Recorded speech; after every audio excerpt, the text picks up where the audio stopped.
Okay, so we have ourselves a new joystick here, and I've noticed that there's a fair bit of slop in this part of it right here.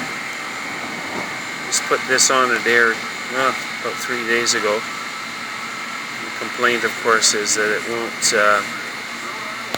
There's a fair bit of movement there compared with the slewing section, which is very, very little. And still, you can move it all right, just a wee bit, but it's not drastic. The problem I'm having is this. The complaint was the basket would go down too slowly and up at normal speed, and now it goes up slowly and down at normal speed. It seems to be random and unrelated to just about anything. And I'm suspecting it's this play that we have in here. Just at random times it strokes this pot all the way. Other times it doesn't, like so.